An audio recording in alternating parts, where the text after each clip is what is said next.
శాసనసభ్యురాలు శ్రీమతి వేమిరెడ్డి ప్రశాంతిరెడ్డి గారిని రావాల్సిందిగా సగౌరవంగా ఆహ్వానిస్తున్నాం. అందరికీ నమస్కారం. ముందుగా నాకు విధ్వంసం నుండి వికాసం వైపు పయనించడానికి ఈ తీర్మానాన్ని ఆమోదించడానికి ఇచ్చిన పెద్దలకందరికీ కూడా నమస్కరిస్తున్నాను. ముందుగా స్వర్గీయ ఎన్టీ రామారావు గారి 102వ జన్మదిన శుభోత్సవం సందర్భంగా ఆయన పాదాభివందనాలు చేస్తున్నాను. అనంతరం జిల్లా ప్రజా పరిషత్ బెజవాడ బుజ్జమ్మ బాలికోన్నత పాఠశాల ఆవరణలో భవన నిర్మాణ కార్మికులతో కలిసి కేక్ కట్ చేశారు. భవన నిర్మాణ కార్మికులకు భోజన ప్యాకెట్లను పంపిణీ చేశారు. చంద్రబాబు గారి విజన్ చూసి మేము ఎంచుకున్న వ్యాపార రంగంలో కూడా ఆధునికత అప్డేట్ మెషిన్స్ తో వరల్డ్ వైడ్ విస్తరించాం. లోకల్ టు గ్లోబల్ లీడర్గా ఉంటూ కూడా మాలాంటి కొత్త వారికి గౌరవం మర్యాద ఇవ్వడంలో, ప్రజా సేవలో ఎలా ఉండాలో సలహాలు సూచనలు ఇవ్వడంలో చంద్రబాబు గారు చూపే అభిమానానికి ధన్యవాదాలు తెలుపుకుంటున్నాను. రాజకీయం అంటే సేవ, అభివృద్ధి అని చెప్పారు. మాలాంటి రాజకీయం సేవగా చూసే వాళ్ళకి ఆయన ఇచ్చే గౌరవానికి మరోసారి ధన్యవాదాలు. వారసుడు అంటే ఆస్తులకు వ్యాపారులకే కానీ ప్రజా సేవ కోసం పుట్టిన రాజకీయ పార్టీలకు వారసుడు కావడం అంటే అది పెద్ద సాహసం. అలాంటిది తాత తండ్రిని మించి రాజకీయ పార్టీలో ప్రతి కార్యకర్త మనసు గెలిచిన లీడర్గా లోకేష్ తనకు తాను నిరూపించుకున్నారు. విపత్కర పరిస్థితుల్లో తల్లిదండ్రులను, తెలుగుదేశం పార్టీని కాపాడుకుంటూ రాక్షసాంగ పరిపాలన చేసే నియంతతో పోరాడినప్పుడే లోకేష్ బాబు గారి శక్తి తెలిసింది. ఇన్ని ఉత్తమ నాయకత్వ లక్షణాలు మనసున్న అధినేతలతో కలిసి ప్రయాణం చేయడం చాలా గొప్పగా నేను ఎంపీ వేమిరెడ్డి ప్రభాకర్ రెడ్డి గారు భావిస్తూ రాష్ట్ర పునర్నిర్మాణానికి ఈ నాయకులతో కలిసి అడుగులు వేయడం మా అదృష్టంగా భావిస్తున్నాను. ఆంధ్రప్రదేశ్ రాష్ట్రంలో మరి ఏ నేతకు దక్కని గౌరవం సీఎం చంద్రబాబు గారికి దక్కింది. కష్టపడి పనిచేయడం, నిజాయితీగా ఉండడం, అనునిమిషం ప్రజల కోసం వాళ్ళ భవిష్యత్తు జీవిత లక్ష్యం అని బతకడం వల్ల ప్రజలు 4 దశాబ్దాలుగా ఆయన్ను గుండెలో పట్టి చూసుకుంటున్నారు. నిన్నటి విధ్వంసం నేటి రేపటి వికాసం వైపు రాష్ట్రం ప్రయాణం సాగుతోంది. అన్ని ప్రాంతాల, అన్ని వర్గాల ప్రజలు ఆకాంక్షలకు అనుగుణంగా సవాళ్లను, కష్టాలను ఎదుర్కొని నిలబడి సీఎం చంద్రబాబు గారు పాలన సాగిస్తున్నారు.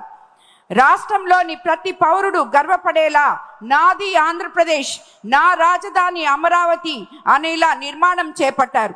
ఏడాదికి 15% వృద్ధి సాధనతోనే స్వర్ణాంధ్ర 2047 సాకారం అవుతుంది. 2047 నాటికి 308 లక్షల కోట్లు ఆర్థిక వ్యవస్థగా ఏపీ చేరాలనే లక్ష్యంగా పెట్టుకున్నాం. రాష్ట్ర తలసరి ఆదాయం 55 లక్షల సాధనకు 10 సూత్రాలతో ప్రణాళిక రూపొందించారు. 60% పట్టణీకరణ, నిరుద్యోగత తగ్గించడం, 39.12 లక్షల కోట్ల ఎగుమతులు సాధించడం లక్ష్యంగా పెట్టుకున్నారు.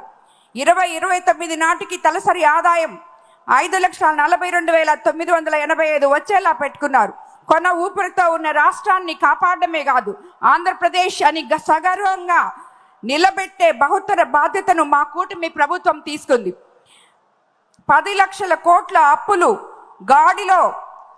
గాడి తప్పిన వ్యవస్థలు, అస్తవ్యస్తంగా ప్రభుత్వ శాఖలు, పెండింగ్ బిల్లులు, అనేక సవాళ్లను విసిరిన అనుభవంతో అందరి సహకారంతో పాలన చేస్తున్నారు.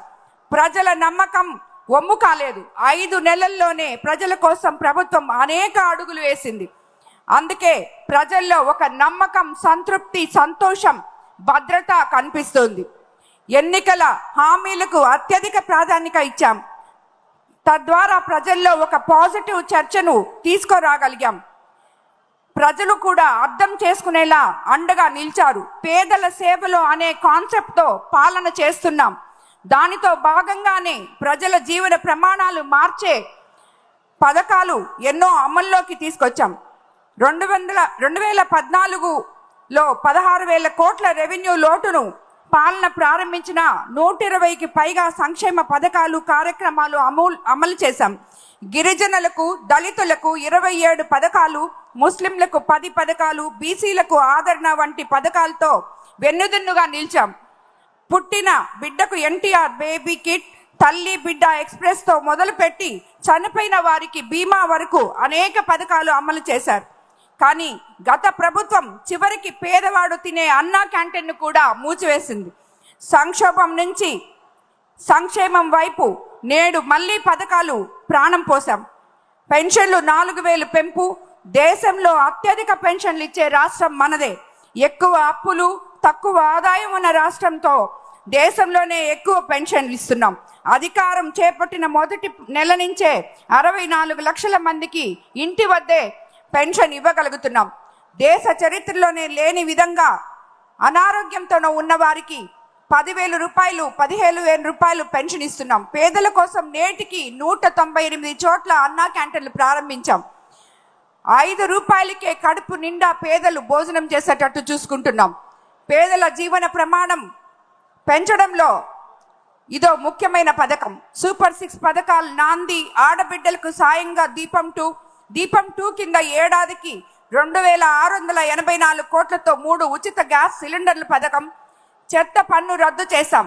గత ప్రభుత్వం పన్ను వేసింది కానీ 83 లక్షల టన్నుల చెత్త ఎత్తనే లేదు. 25కు పైగా కొత్త నూతన పాలసీలు, industrial development policy, MSME policy, food processing policy, electronic policy, private park policy, clean energy policy, semiconductor policy, drone policy, data centre policy, తిరిగి బ్రాండ్ ఏపీకి శ్రీకారం చుడుతున్నాం. పారిశ్రామిక ప్రగతి వైపు అడుగులు వేస్తున్నాం. ₹5,000 కోట్లతో కొప్పర్తి, ఓరకల్లు ఇండస్ట్రియల్ కారిడార్లు, కర్నూలులో డ్రోన్ హబ్ ఏర్పాటుకు 300 ఎకరాల కేటాయింపు. ప్రతి క్షణం, ప్రతిరోజు రాష్ట్రం కోసమే ప్రజల రుణం తీర్చుకుంటున్నాం. ఇవన్నీ కేవలం 5 నెలల కాలంలో మా ప్రభుత్వం చేసుకున్న లక్ష్యాలు.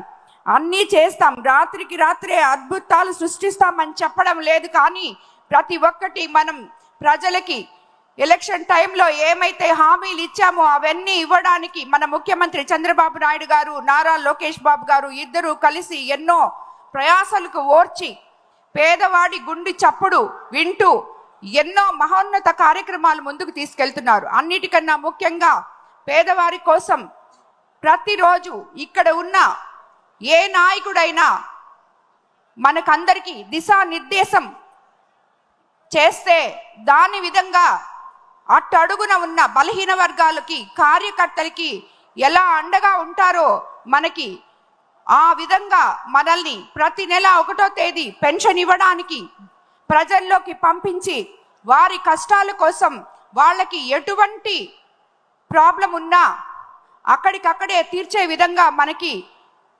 ప్రజలకి దగ్గర చేస్తున్నారు. అదేవిధంగా గ్రీవెన్స్ డేలు పెట్టి నిత్యము వారానికి 1 రోజు ప్రజల్లో ఉండాలని నాయకుల్ని కోరుకుంటున్నారు. ఇలాంటి నాయకులతో కలిసి మనము పనిచేయడం వల్ల అట్టడుగు బలహీన వర్గాలకి, కార్యకర్తలకి అందరికీ కూడా న్యాయం జరుగుతుంది. ఇలాంటి వాళ్ళు మనకి రాబోయే రోజుల్లో తప్పకుండా ఎటువంటి క్లిష్ట పరిస్థితుల్లో మన రాష్ట్రం ఉన్నా కూడా మనం అభివృద్ధి ప్రదం వైపు ఎల్లగనమని ఇలాంటి నాయకుల ద్వారా మనం అందరము దీని మూలంగా తెలియజేసుకుంటాను. మరోసారి నాకు ఈ ప్రతిపాదనని బలపరిచినందుకు ఇచ్చిన అవకాశాన్ని ఇచ్చిన అందరికీ కూడా ధన్యవాదాలు తెలుపుకుంటూ నమస్కారం. థ్యాంక్ యూ ప్రశాంత్ రెడ్డి గారికి. Yeah.